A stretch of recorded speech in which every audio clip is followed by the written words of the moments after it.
Ronaldinho, tout comme son frère, Exactement. est en détention préventive. Ils sont entrés au Paraguay avec des faux passeports.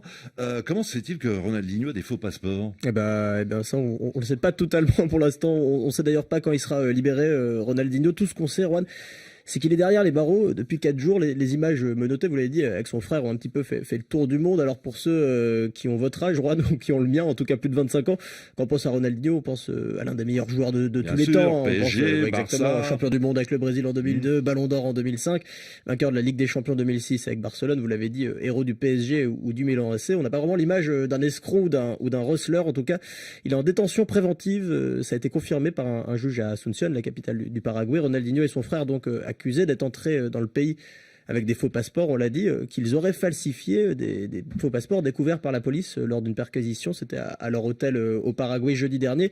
Alors pourquoi il était au Paraguay, Ronaldinho? Il était présent pour faire la promotion de son livre, mais il était aussi là pour participer aux œuvres caritatives d'une drôle d'association qui s'appelle Fraternidad Angelical, une association dont la présidente fait elle aussi l'objet d'un mandat d'arrêt selon les avocats de Ronny, de Ronaldinho.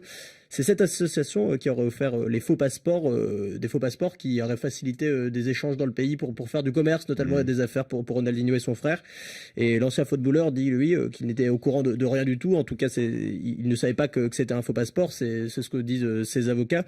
Ces mêmes avocats qui réclament d'ailleurs une audience rapide avec la justice. Ils réclament une audience dès aujourd'hui. D'ailleurs. Exactement, Oui. pour une remise en liberté provisoire de l'ancienne star brésilienne.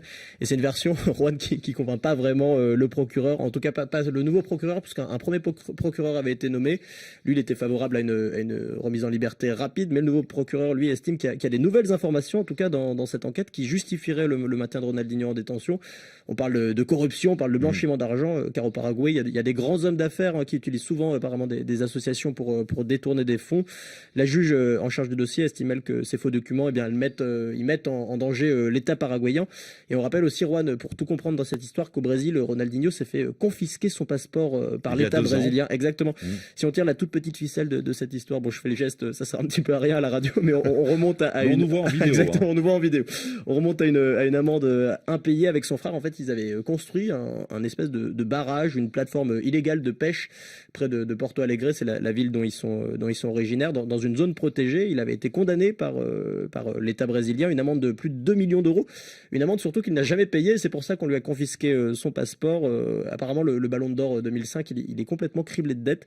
Et ses tentatives de reconversion, si on regarde un petit peu après le football, ont plutôt été des échecs, que ce soit dans la musique, dans la mode, dans la politique. Il avait soutenu Jair Bolsonaro dans la campagne présidentielle brésilienne. Il avait même tenté sa chance dans les crypto-monnaies.